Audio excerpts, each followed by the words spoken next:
The Grow My Cleaning Company podcast helps owners of cleaning companies just like you to grow your company and yourself so you can make more money and finally get the time and money freedom that probably got you into this business. Discover how to automate and create systems that allow you to grow like crazy without losing control.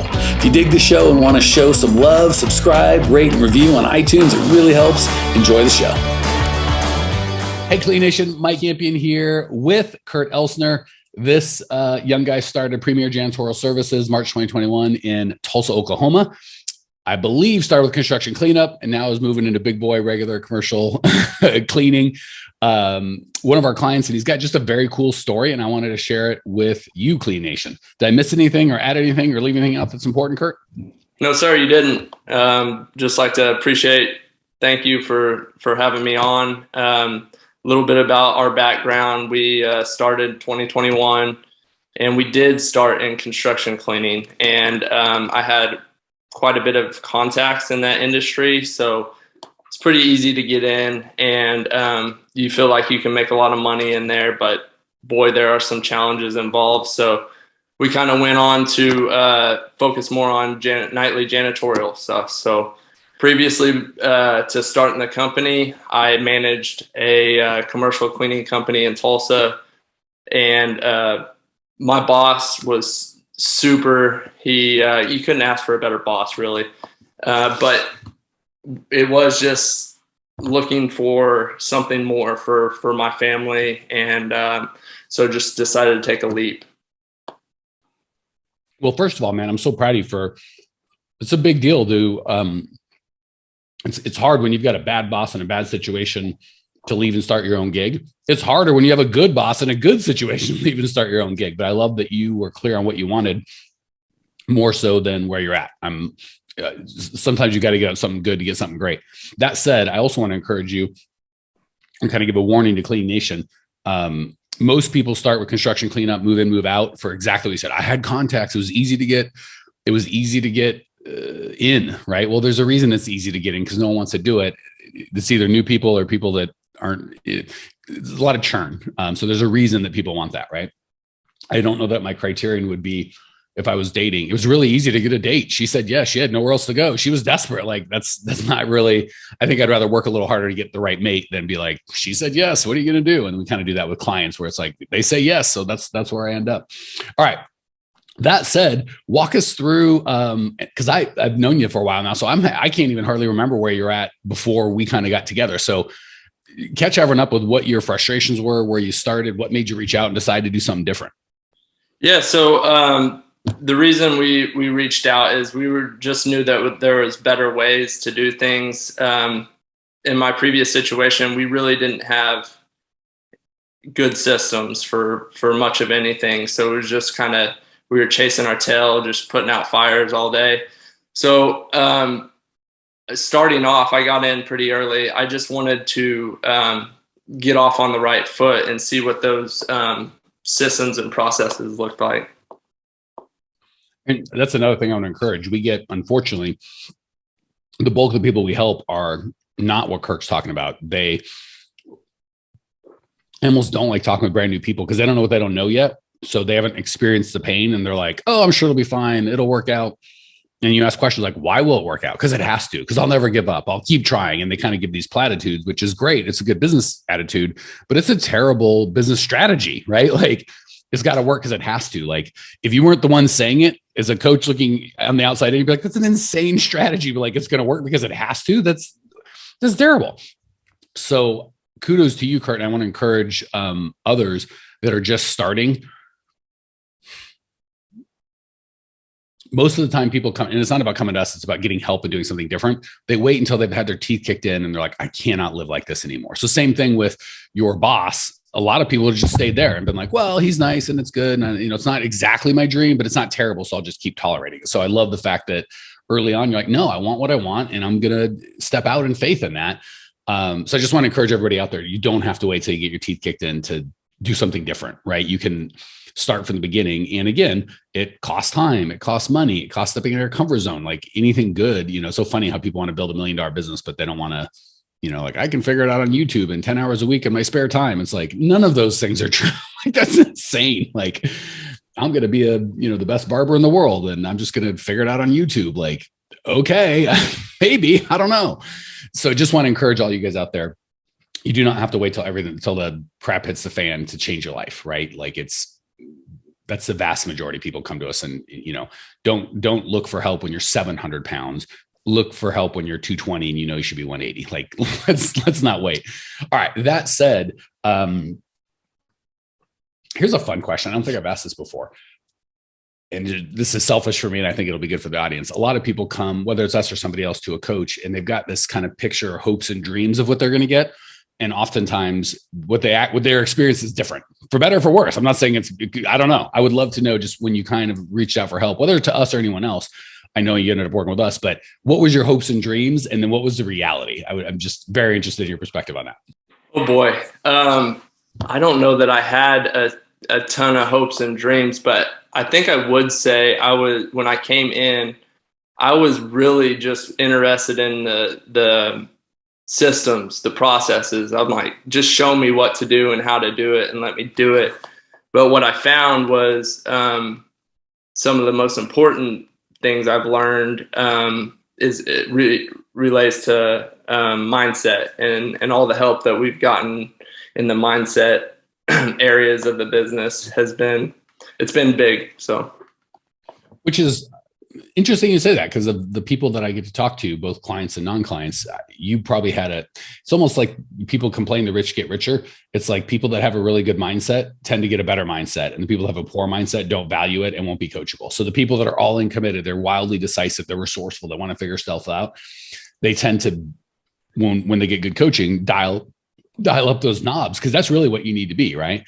And the people that are uncommitted, interested but not committed, they're not coachable, they think they know everything, they're not willing to be resourceful and figure crap out when it gets hard, they double down on that. So it's almost like, they say with alcohol, it doesn't make you good or bad, it just amplifies who you are. I think coaching is the same way, right? Like we a lot of clients we don't take just because we don't think we can help them, because if they're not naturally committed to their business and if they're not the things that they need to be, it's not going to help. So I love that you kind of came for systems and processes, but you're coachable enough to go, obviously I need those. It's not like, mindset alone without skill set is going to help, but boy, skill set without mindset can just be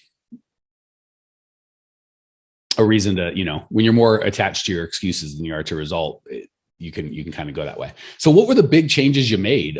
Feel free to share anything you want to be kind of where you are in terms of time, money, you don't share anything personal, but whatever you want. And then what kind of big changes would you say made that? So, Clean Nation kind of get some value and maybe learn from your mistakes and learn from your good decisions. Yeah. Probably the biggest changes we've made was creating a system for hiring. And instead of just getting on Indeed and random applications, setting up dates, or just word of mouth, just relying on people, and frankly, sometimes not the core value matches people to bring in other employees, just having that system that's consistent week in, week out. So if something happens, I have a pretty good idea that somebody's right around the corner. So that's been a big change for us, as well as far as a mindset. Sometimes I can do better in this area, but just try to make sure I'm taking some sort of action and just making decisions quicker. And then if that decision isn't what I want it to be, then you just follow it up with another decision. So that's a writer Danner, guys. Decisiveness is key. A lot of the people we talk to have gotten to where they're at because they've given into their fear. And they want something different, but they don't want to do something different. So they're like, I'm going to go slow and think about everything till death and look at 71 different options. And you know what got you to where you're at? Thinking things slow, going whatever, looking at 71 different options. And I'm not saying you shouldn't do any research or have any common sense. Of course you should. But more often than not, by the way, you're always going to make a decision, right? So I'm not going to do anything different. I'm just going to keep doing what I've been doing. That's a decision, right? Like we think we're putting off a decision, but we never put off a decision. We're always just making a decision. So acknowledge that. And then if and when you make a decision that you don't like the results, make another decision to get different results. So we want to solve our indecisiveness with more indecisiveness. That does not work. The beautiful thing is if we make a decision that doesn't get us a result, we can solve that by more decisiveness, right? So you can always, if you don't like your decision, you can always make another decision. Another thing I want to mention that you said that's really key, Kurt, is the systems that you picked up in having a hiring system. A big key component to having a system is it allows you to have the right selection. So drives me nuts when people brag that they're like, I, don't do any advertising. Everything's repeat and referral. It's like, okay, as long as you enjoy having your family's success be in the hands of your clients or strangers that may or may not refer you. And I'm not saying referrals aren't a great source of revenue. They think that sounds good when it comes to customers, but they understand how dumb it sounds when it comes to employees, when they're like, oh, I only have friends and family working for me. They all hate it, right? So it's funny that on the employee side, they all intuitively know that's stupid. That's a dumb way to grow companies. And my only pool is people I know to be employees. It's insane. Of course I have to advertise and get strangers, right? So the problem is we mostly start by ourselves, and then we do friends and family. We get bit in the ass with that, part of my language. And then we run an ad, and either no one shows up because the ad sucks or it's in the wrong spot, or everybody shows up and we don't have a system to sift and sort and kind of get the right people. So we settle for, and so we then go backwards to friends and family. Like, well, I know they suck and they're average, but at least it's easy, right? Kind of same thing. Like, I know construction, cleanup, or move in, move out aren't great, but at least they said yes. I know my brother ain't great, but I can emotionally manipulate him to do my help, whatever the case may be. So what big mindset shift and what big skill set shift did you implement to go from pell-mell hiring whoever happened to be within the sound of your voice to having more employees trying to come in than you could actually hire? Man, I feel like getting over some of my fears with just getting out there and putting myself out there in these type of situations. When you say getting over your fears, be specific. Maybe fear of sitting in front of a group of people and talking to them and figuring out what questions, maybe asking tougher questions to really dig deeper and figure out if they are a core value match. And how did you get over this? What went from I'm afraid to do this to holy crap, I'm doing this? You told me I needed to do it, so I did it. I mean, that's basically it. So guys, I hope you're hearing a theme here of coachability and commitment. So I'm going to put words in your mouth, Kurt. Please correct me if I'm at all misrepresenting you. But what I'm hearing Kurt say is, I was coachable. I found someone that knew what the heck was going on, and I asked him or her for help. And then that part's the easy part. It's not the easy part, but it's the easier part. And then I did it. That's the hard part. I actually did what the person said. So that's the coachability. Okay. So for those people that don't have a coach, any encouragement on how they might kind of overcome that other than, well, Mike told me to do it, I did it. I mean, for me personally, I love that answer, but yeah, that may not work for a lot of other people. Any encouragement you give for people that don't have a coach that are, whatever it is, doesn't have to be doing a group interview, just the thing could be hiring, right? We have the fears of my clients will quit if it's not me. My employees will lie, cheat, and steal. What if somebody quit? All these weird fears. What encouragement could you give them from what mindset wise, skill set wise, that might help them? I would just say, don't quit. Just keep trying different ways. Every day, I just try to get a little bit better and face my own fears. And some days don't go well. Some days you wake up and you just feel like it's your day. But I would just say, just keep moving. And as long as you don't quit, you're still going. So you said two key things I don't want people to miss. One was do something different every day. So a lot of guys are like, I've got 20 years experience in cleaning. They don't. They have 1 month of experience. They just repeat it over and over for 20 years, right? So no offense to our fine trade, but once you learn how to clean janitorial residential, it might take a couple weeks and you're not really going to learn a lot after that. So if you just keep doing this, so the never give up, never give up banging your head against the wall, doing the exact same thing over and over, expecting a different result, that can't be. So I love that you said, try different things, right? And obviously there's really two ways to do it. trial and error, which will be effective if you're smart about it. It just takes a lot of time and money, or find someone that's already done the trial and error and pay them and, buy their trial and error. They say smart people learn from their mistakes. True. Really smart people learn from other people's mistakes. Why go through the pain? Second thing I heard you say was be okay. And I know you didn't exactly say this, so correct me if you're like, no, I didn't mean that, Mike. I heard you say some days you're going to kick butt and some days you're not. And you just got to be okay with if the standard is every day, you got to be perfect. Well, we're all going to fail. Like, that's not reasonable. So you got to be like, I'm going to try every day. Some days I'm going to have what feels like good success. I'm going to enjoy those. I'm going to celebrate. Other days I'm going to feel like, boy, do I suck at this. And I'm just going to be like, moving on. Am I interested in your words? Yeah. I feel like another way to put it is just, you got to call it good, and you just got to be okay with it. Wash your hands and try again tomorrow. And just as long as I'm trying to improve each day, knowing that some days I don't, but I'm trying, then I'm doing all right. Cool. So let's talk benefit. What was the biggest change in your personal life, right? Because I like money, I like profit, I like gross sales, I like getting out of cleaning, I like all that stuff. And I know you've had some of that, and you're welcome to share as much as you like. But more importantly to me, all of those are just so we can improve our life, right? No one wants money. They want to travel, or they want to put their kid in school, or more likely they want to feel the way they think they're going to feel when they do those things. So what was the biggest impact on your personal life and your family's life? Because again, I know there's people out there that are still scared, especially the ones without coaches that are like, I got to do this on my own. I'm hoping your kind of picture of what life could be would be an encouragement and allow them to, or encourage them to go forward. So 100% right now, the biggest change for me has been, because I've gotten rid of construction cleaning, I haven't been grinding all day on those jobs and then burning at both ends, nightly janitorial. So I'm able to spend more time with my family and attend my kids' baseball games or take them to the golf course. And that's really what it's about.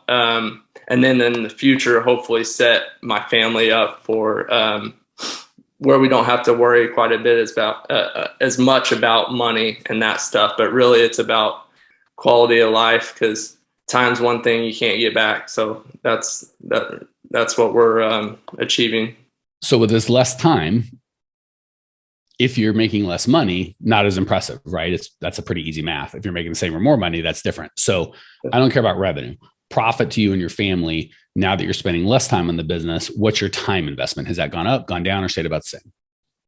My time investment has gone. Sorry, your time investment. You just said your time. You're like, I just told you my time investment went down. Your profit, not the revenue. Yeah. It stayed about the same, but that's after we've recovered from not pulling in all these constructions. So we're still growing, but right now we kind of level back out to the same. So is it fair to say you had X amount of revenue with generally construction cleanup? You stopped that, so your revenue went down, Sure. And then it's now you neither went up or down, but you traded what I would consider to be bad, low value customers and replaced them with good, high value customers. And if you're like, oh, that's just your opinion, Mike, try and sell a construction cleanup company versus a janitorial company with weekly or daily contracts and see what the valuation does. Okay. So again, that's revenue. Profit wise, about the same. So your whatever available profit you were to take home is about the same. You just lowered your time to get that profit. Yep. Okay.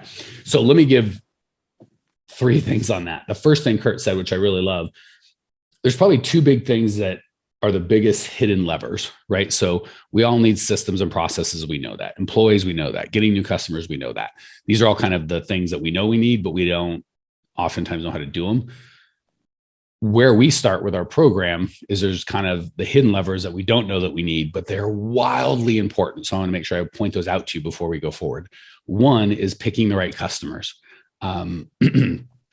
If any of you guys called and want to help with the program and you said, I'm unwilling to change customers, and you had a customer I know wasn't going to be healthy, we wouldn't take you no matter how much money you have, not because we're allergic to money. It's a fool's errand, right? So, and it's frustrating because if we pick that thing and it feels like one of 1,000 equal questions. Like, what client should I use? How much should I charge? 1099 or W-2? How big do I want my service radius to be? What kind of service do I want to offer? Like, there's all these questions that we kind of feel can be, because there's so many of them, they kind of feel similar in value or whatever. that one, what customers, and I'll give you the hint, by the way, they need to have massive pain and you want recurring. That's a big deal. There's a reason software companies trade at 10x earnings and construction companies where it's just like whatever jobs they go sell and kill and eat that day trade at 2x earnings. So recurring work, not construction cleanups. Like, oh, there's a new construction cleanup job every week. That's some weeks there are, some weeks they're not. Some weeks it's big. That's not what I'm talking about. I'm talking about residential, commercial. I'll give you X amount flat money per month for the same service over and over again. That's recurring work, not I got a realtor that brings me a bunch of move in, move outs. Like that's not recurring because it can go up and down. And then customers that have pain, customers that you like, customers that can afford your services. So picking the right customer, if you get that wrong, we can get you everything else right. Most of the stuff in business, if you get wrong, it's not going to be a deal breaker. If you pick the wrong customer or setup, you're stuck. Second thing would be pricing, right? If you price wrong, nothing's ever going to fix that. All right. The last thing I wanted to mention, and I want your opinion on this, Kurt, is for me, let's say it costs me $50,000 a year to live and save a little bit of money and pay my taxes. And, I'm not rich, but I'm not poor. If I could make $50,000 a year working 10 hours a week or $100,000 a year working 50 hours a week, I will take the 10 hours every damn time. So we have found there's kind of a predictable course people need to go on. First, they need to get out of cleaning, right? Because if you're cleaning every minute you're cleaning, you have a cleaning job. That's no good. Or if you have a different part-time job or full-time job, you got to kind of get full-time in your business, not cleaning on your business. Second, you've got to make sure the profit's good, which again can be, I take a step back on purpose to take 2 steps forward.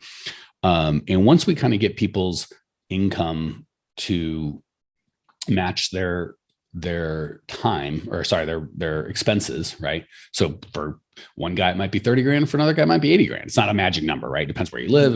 Just are you married? How old are you? There's just a lot of stuff. But once you're a nickel over your expenses and regular, like I have a couple bucks to save, I have a couple bucks in case the car breaks, and not like my expenses are actually $2,841 and I make $2,842. Like I make $4 grand or I make 30, like we're there. And they're out of cleaning forever. That's a pretty interesting spot because you can then go, well, crap, if I can kind of manage this thing in 0 to 15 hours a week, depending on the week, and all my bills are paid, that looks a lot like retirement. Or you could be like, well, holy crap, now I've got 40 hours a week I can work on my business, opposed to in it.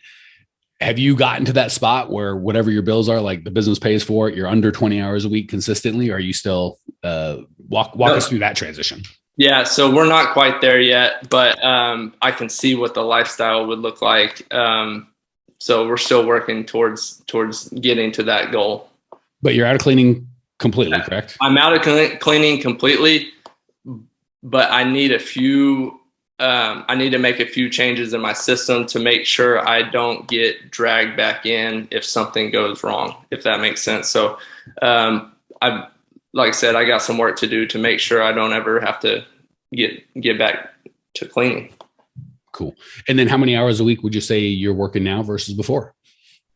Oh, probably 25 hours a week as opposed to 40. Beautiful. Yeah. And again, the magic about that is, I'm guessing before, and you can correct me if I'm wrong, Kurt, of that 40 hours a week, you were probably really working 50, 36 in the business cleaning or doing whatever, and then 15 working, or just whatever, and then a little bit working on. Now when you're like, it's only 20 hours or 25 hours a week, we got that extra 15. You're like, I can completely grow the company. That's I just want to encourage everybody. That's a big shift, right? The quality of work that you do in that space to be like, I could be with my kids, I could work on my business, but I'm not working in it. All right, we got a couple minutes to finish. I will just let you give whatever thoughts, feedback, any value you think you can bring to Cleaning Nation. The floor is yours. Okay. Well, appreciate you having me on today. I would just encourage everybody to come up with a set of core values so you can make every decision based on those core values, and then also try to take action every day, massive action. I could do better in that area, but I try to do it every day. So appreciate Mike, you as a coach, and everything you've done for our family. Man, I appreciate you, Kurt. This guy's give me goosebumps, dude. All right, Cleaning Nation, if you are picking up what we're laying down, you want more help, go to growmycleaningcompany.com. There's over 800 podcasts. The free on-demand training is probably where I'd start. If you listen to the outro, I think I give you my number. You can text me. Lots of ways to get help. The one thing you don't want to do is if you've listened to this podcast and go, that's it, I know what I need, I want to do something, and you don't take action, no offense, we've just wasted 23 minutes of your time or whatever we've been here. So I really want to encourage you. If you think we can help, reach out, let us know what's going on. If you don't think we can help, do something, right? So don't go, well, this guy's an idiot, I don't trust him, so I'll just keep living the life that I have, right? That's not going to serve you at all. Pick an action, take it, find someone that knows and has lived what you want to live, get their experience. And again, beautiful thing is our coaching stuff's super expensive. I've written 2 books. They're $20 or something like that. If the minimum everybody can afford a book, find somebody that you want, buy a book. That is probably the best condensed stuff, but do something. If you leave the scene of this podcast wanting a different outcome and don't do anything different right now, I think we failed you, or more importantly, you failed yourself. So take an action, pick what it is, take a step forward, and see you soon, Clean Nation. Well, here we are, the end of the podcast, and you made it. Great job. I've got a little bonus for you for sticking through with me, but like I mentioned before, if you got value out of this podcast and you want to show a little love, subscribe, rate, and review on iTunes, Spotify, wherever the heck you're listening to this thing. Share it with a friend, share the love. And as a special thank you for those of you that stuck with me to the end, how about I give you my personal phone number so we can text? It's a great way for me to get to know you, your business, your goals personally. So shoot me a text now, 602-932-6431. That's 602-932-6431. I am the only one who responds to these texts, and I will personally respond to everyone I possibly can as long as this number is manned. Don't know how long we're going to keep this at the end of the podcast, so grab it now, 602-932-6431. Give me a text, say hey, can't wait to meet you.